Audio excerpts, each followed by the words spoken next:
Thank you. Thank you for having me. Really appreciate it. A lot of doom and gloom today, huh? How do we get away from it? All right, so my presentation is really not a presentation. It's my life, and hopefully some of you can relate to that story that I'm gonna share with you all, and how I've come to the conclusion of where I am, the creative mind being a force multiplier.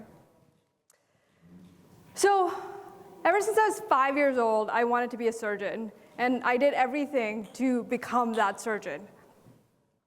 I was doing this clerkship in Colorado, and I was working like 20-ish hours a day, not sleeping, not doing anything, ready to go into surgery with my chief. I was a med student, and as I'm scrubbing my hands, he basically says, "Are you doing okay?" And I was like, "I'm not." He could sense something. Something was off about me. And what he could sense was that my heart rate was really, really high. So I stopped scrubbing my hands. I put my hands on my carotid artery, and I said, "I think I'm going into SVT, supraventricular tachycardia." How do you get out of it? There's two ways. You either chemically shock a person, or you shock the person, with paddles, electric shock. Those are the only two ways to get out of it. So he walked me down, and he plugged me up to the EKG, and then he said, "Yeah, you're right. You are having supraventricular tachycardia. Which one would you like?" I was like, "The chemical option, please." So it stopped my heart. For a very small time, my heart came back, normal rhythm. Guess what I did after that? Went back to surgery. 30 minutes later, I went back to surgery. Fast forward a couple more years. Now I'm the trauma resident in Arizona at Maricopa Hospital. And I'm going in for my night shift. A car collides head on. My entire car is totaled, airbags are deployed, and the first person I call is my chief again. And I say, "Hey, I'm 3 minutes from the hospital, I've been in a car crash." He's like, "I'll come get you." So I work the shift. I work the trauma shift. And then around 6 or 7 in the morning, I feel numbness and tingling in my right hand. And I was like, "Oh crap, I probably need an MRI. I probably should get admitted to the ICU." So I wrote my own admission orders, because we were short-staffed. How many of you can relate to this story, that you keep going no matter what? Oh, come on. Fast forward more years, and COVID-19 happened, and I was the emergency manager for health, San Mateo County Health, and I was the liaison to the 13 Bay Area health officers. And what happened was I was back on this overdrive. This presentation is my journey, but also research that comes along with it. Burnout is real, Law enforcement, EMS, firefighter, 30 to 60%. We continuously have this brain drain because we are trying so hard to work with less people.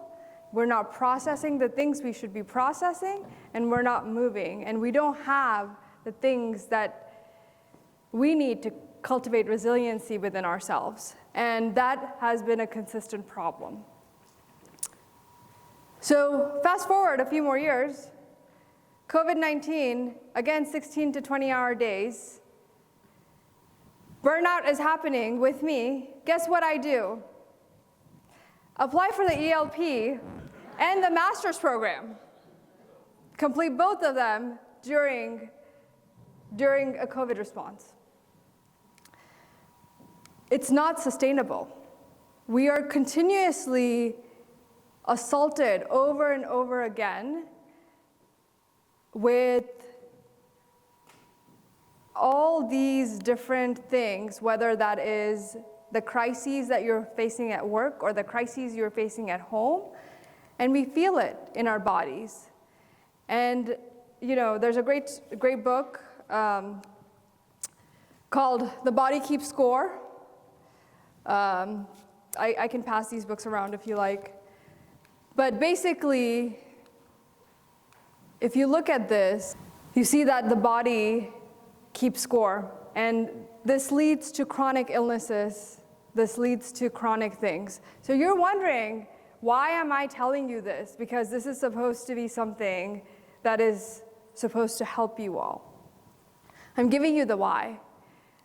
We were not meant to do this. And under pressure, this is a common Navy SEAL mantra, is under pressure, we don't rise to the occasion, we sink to the level of training. How many of you believe in this?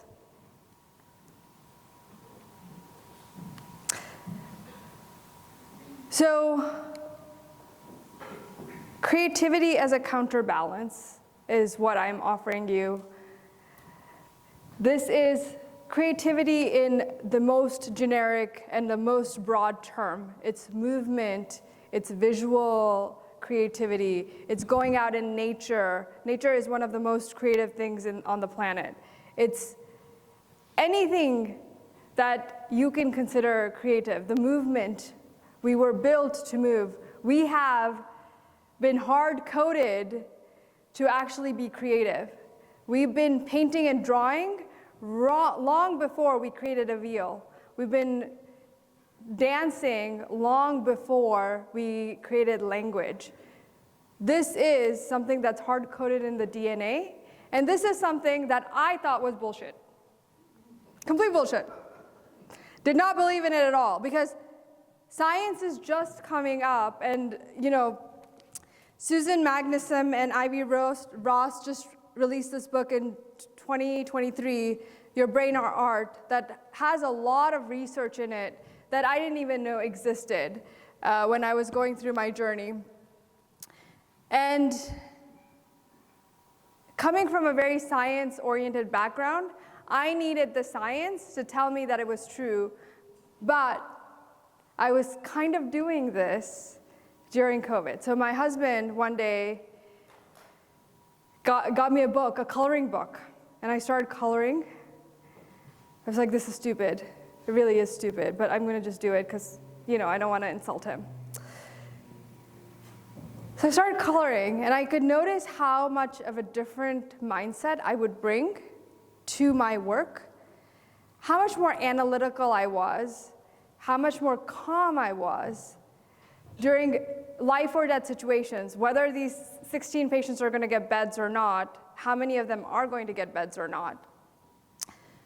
And then I started bringing this into my team, and they started doing some of this in different ways, whether it's movement, whether it's walks, and we're gonna talk about those things, whether you have 0 minutes, 5 minutes, or 45 minutes. We're gonna talk about the things you all can do.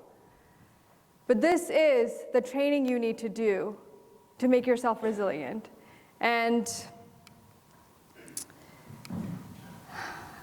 there is science to back this up. The science is it increases your blood flow, it changes your reward pathways, you have calming hormones that are released, less stress, better decision-making skills. So you're actually changing your brain from a negative bias to a positive bias.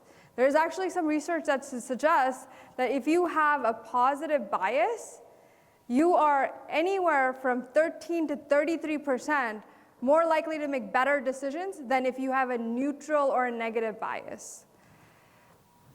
Better problem solving, better situational awareness. Who doodles here? Great, all of you, better analytical skills.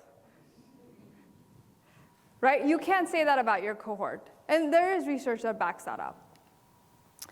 So do you have 0 minutes? Do you have 5 minutes? Do you have 45 minutes? I didn't. I was like, I don't have time for this. I'm not going to do this.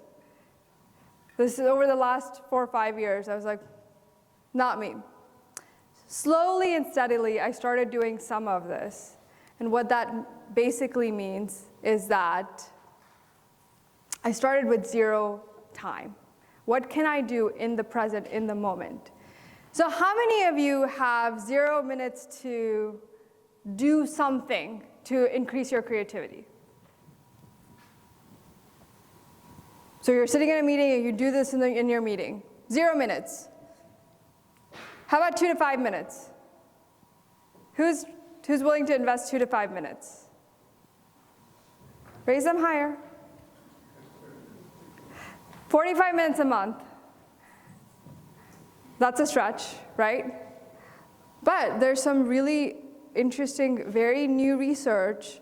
They've just did a research with 39 patients that actually says that it increases your longevity up to 10 years if you invest 45 minutes a month. It's a small research, it just started, so we'll see.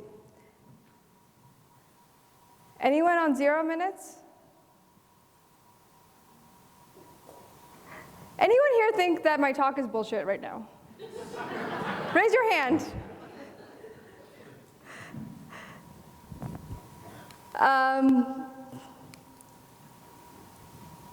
Because I sometimes even still doubt how much it has improved my life and my team's life. So 0 minutes. If you have 0 minutes a day, you don't want to spend any time, you do this during the meetings you are at, you do this in the car, you do it as you're doing something else. So this is a slide you should take a picture of. Squeezing your fists like this, that could happen under the table. It's just moving your body in a way that it's not used to moving. This is very natural to us. As a child, in your mom's belly, you are actually moving to your mom's heartbeat. So squeezing and movement, whatever that looks like, fist squeezes. The next one is your hand and the pressure point right here between your thumb and index finger. Just hold it. Just hold it for 5 seconds. You'll feel a whole lot better. And this is moving your body in a way that it's not used to moving. Heel raises. So your calves, heel raises. You can do this under the table. Again, it's moving the blood flow. Controlled breathing, where you are actually extending the out breath. So shorter inner breaths and a long out breath. 10 breaths. If you don't have time for 10 breaths, do 1 breath. Doodling, sketching, drawing improves listening and retention. So if your teacher in 3rd grade told you that you were doodling and that was not correct, she was wrong. It improves your analytical skills. So doodle, sketch. You're taking your notes, doodle alongside your notes. These are things you can do with 0 minutes a day. But why do we not do these things? I knew about this, but I didn't do any of these things.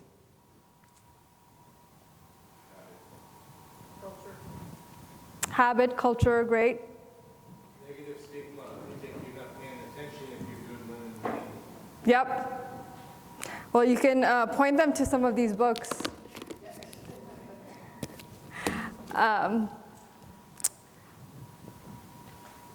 I honestly did not do any of these things because I did not think they worked. And I didn't think they worked because I was like, oh, these are just such easy things that they can't possibly work. But they do. They do work, and I have had to hack my brain to do some of these things. So I now sketch and doodle. I've actually picked up calligraphy. I can write the Korean alphabets. I do it the really, really old-fashioned way. So I have an inkstone that I grind every day for a minute. I pick up the brush and I just will just make brushstrokes. That's it. My husband is very creative. I am not. My sketching and doodling looks like crap. And that is another thing I've learned, is that these things don't have to be perfect for them to give you benefit. It's just about expressing your creative nature. 2 to 5 minutes a day. So again, things that have actually built in time to increase your neuroplasticity. And the neuroplasticity is the ability for your brain to change. Walking outside, looking at nature. This is another slide you can take a picture of. Daily gratitude practices. So that's sending a message to someone and letting them know how meaningful they are.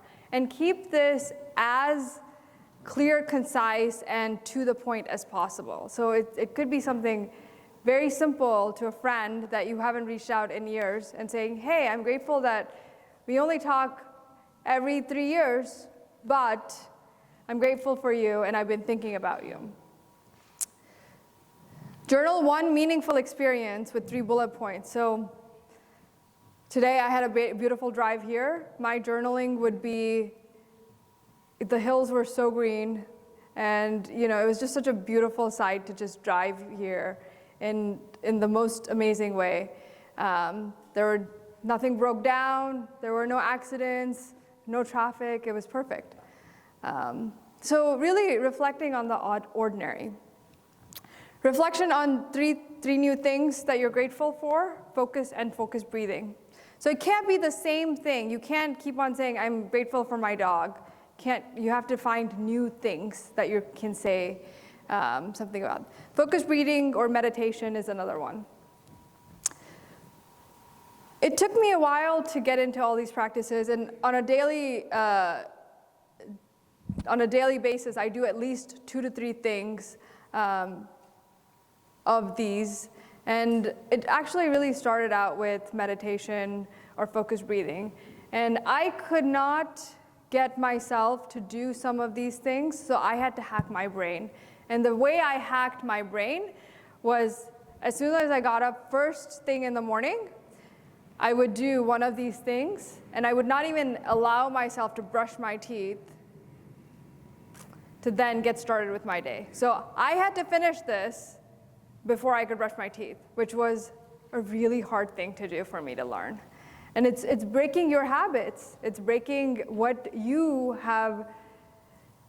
These things are not considered important or relevant, but these are the things that drive our creativity in many ways, because we're thinking about things in a different way. 45 minutes a day, so it's art, any art activity. That could be going out in nature and going for a hike. It could be going to a dance party. It could be actually picking up the brush and doing art. It doesn't have to be perfect. It doesn't have to be good. It could be really, really, really bad, and it still does you good. Any traditional forms of painting, music, activity, and there is a lot of research coming in medicine. So FDA has just approved recently an experience that helps people with ADHD. Dancing helps people with Parkinson's disease. Singing helps people with Alzheimer's disease. So these things are now coming into the mainstream. And one of the things that researchers are looking at right now is that they're seeing how well we do in science, math, technology, engineering versus other countries who have better investment in art. And those countries actually do way better because it is what fuels us. It is hard-coded in us to be creative. So why does this matter to us now more than ever? You all are thinking, great, we could do these things, so what? Permacrisis, preventing burnout. What else? Increased complexity. Yep.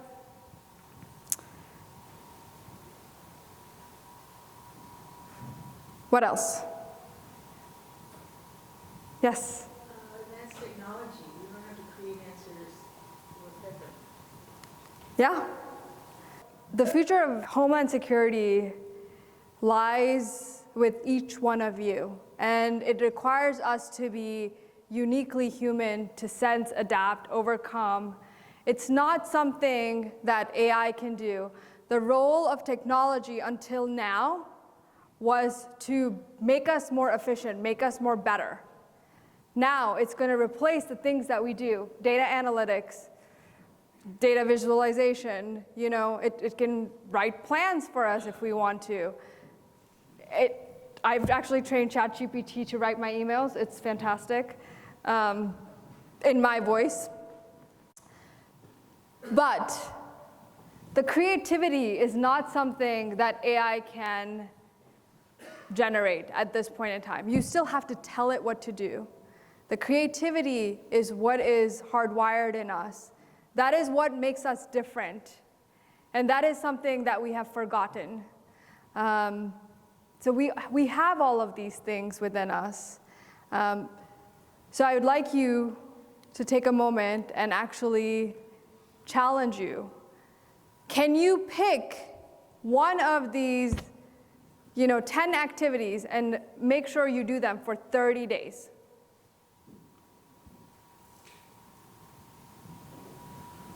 Write it down. Write down, pick one activity, and write down what you're going to do for 30 days, how you're going to do it, when you're going to do it. Most of you said you're willing to invest 3 to 5 minutes a day, right? So here are those 3 to 5 minutes a day activities. The reason we say 30 days is that's how long it takes to build a habit. It's actually 28 days. So if you do something over and over again, the same time, you have a routine, it will build a habit for you. Thank you very much. That is my presentation. I have the books for you. I'm open for questions.